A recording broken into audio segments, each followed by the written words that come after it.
Father, it is by your mercy I'll be able to raise this child. Not, I know I will raise my child. God forbid that my child becomes an armed robber. You know how many sincere, serious missionaries who invested in raising other people, when it got to their own children, everything you know to mentor a child properly, they did, and the child still became an armed robber. How do you explain Judas being mentored by Jesus? How do you explain Satan as Jesus's creation becoming Satan? Are we together now? You would think an excellent God should be so flawless in his creation, and his all-knowing ability should have pre-informed him that somewhere along the economy of his creation there could be a possibility. He would have programmed that in creating them. Yet a third of the angels fell, and he still remains God. Yet Satan, his creation, has become the arch enemy of his program and his purposes today. Judas, the one who was responsible for the bag, lost three things I've taught you. He lost the money, he lost his place, his bishopric, and he lost his life. Ladies and gentlemen, I submit to you that it is by the mercy of God that we thrive and excel. You are in ministry here, you are in business. I want you to know that you must perpetually walk in the consciousness that all we are and all that we have is by and large a product of God's mercy. Hallelujah. I told you about a gentleman years ago. This guy fasted, that's the longest I've seen that I know. He fasted for 400 days, 6 to 6. 400 days. I wrapped up the last day with him. And after that guy wrapped it up, he started suffering. And now you are wondering, I'm looking at my life and say, if it is by the investment of spiritual things, some of us should not be where we are. But Lord, for your mercy. You see, the awareness of God, the administration of God's mercy is what brings thanksgiving, genuine thanksgiving. Where would I be if you left me now? Where would I be if you left me now? Where would I be if you left me now?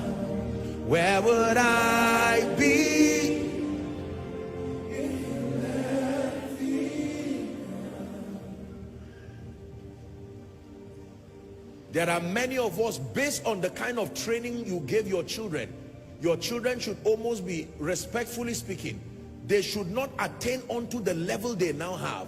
But the mercy of God caused that when your children left you, God brought prophets and apostles to cover them. They served as midwives, so that the adults you now have are not the children. The trajectory of your training should not produce those kind of champions. But the mercy of God, the mercy of God. Some of you, you saw idols eat up your family members, and it's not like you were more spiritual. One of the ones that died was even a pastor while you were an unbeliever. But God meandered you through a crusade, and here you are today standing.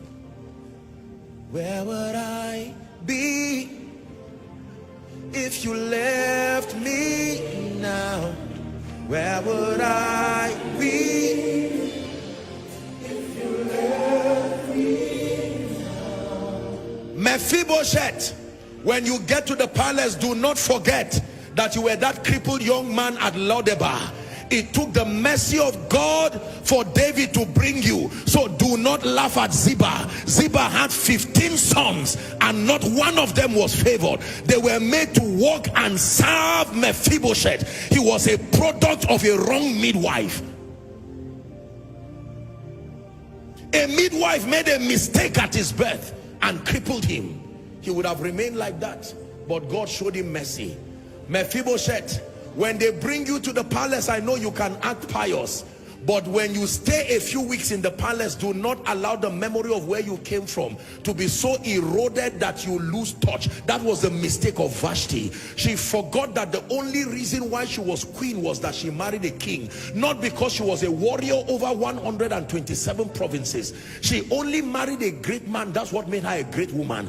And she now created a camp and an empire for herself outside of the influence of the king, and she lost her place. Esther was about to make the same mistake when Mordecai said, don't make that mistake. Haman is about to annihilate the Jews, and don't you sit there and act, you were a village girl in Shushan.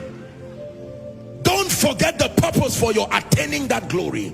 Hear me, let me tell you, ladies and gentlemen, when doors open, be ever conscious of the mercy of God. Do not allow the beauty of the palace to make you look down on others and forget that it was mercy that took you there. Man of God, do not celebrate your ministry and go around sarcastic and being sarcastic and insult people. Shame on this one, small church. Oh, you have forgotten that it takes many years for a building to rise, but in minutes that building can crumble. Listen carefully. You have now become a multi-millionaire. You have now become a billionaire. And you look at everybody and they are like pieces of rag. I'm reminding you that if you want to experience deliverance, you must know how to call for mercy and live in the atmosphere of mercy. My life today is a product of God's mercy. Look at me. This is all of me. There are some things that cannot be done by men except God assist a man. Nicodemus came to Jesus in John 3 by night and said, Rabbi, we know that thou art a man sent from God.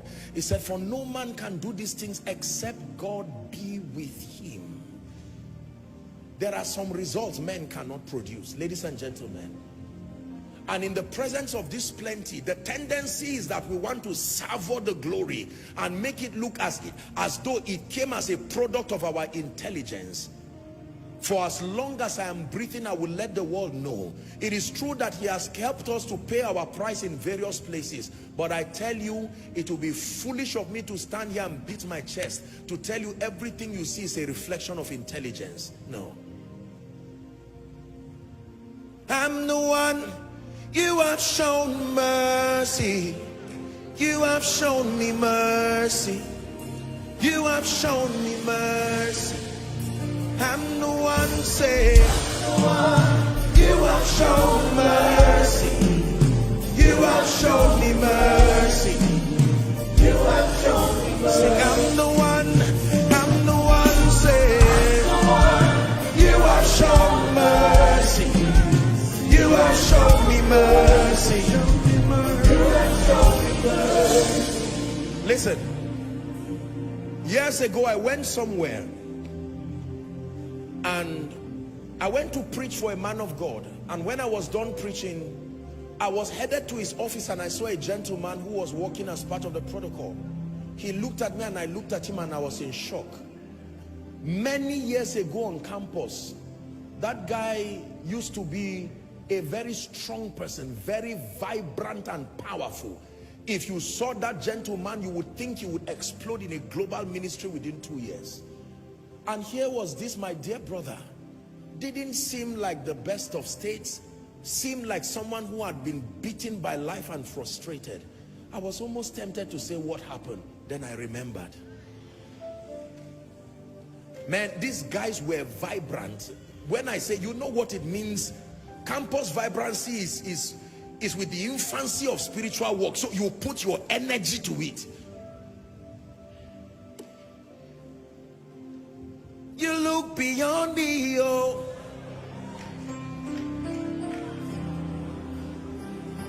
And poured your love. You look beyond me, oh. You look beyond me, oh. Sing, I'm the one, say, I'm the one. You have shown me mercy. You have shown me mercy. You have shown me mercy. Hear me. Thank God God for these great people that God has blessed me with. But I remember the crowd that was in Jesus's ministry. They were the same people who said, crucify him. So the larger they are, the more the voices that can say crucify you. You will need to cry for mercy. Cry for mercy. And say, Lord, not by our righteousness, but it is by your grace. The deliverance power of God comes in response to a cry for mercy. Apostle, right now I do not even know. I am a man of God, but my family members have not eaten. Things have gone haywire in my life. What you need is a cry for mercy. You can cry the mercy of God to come and become a bailout system in your life.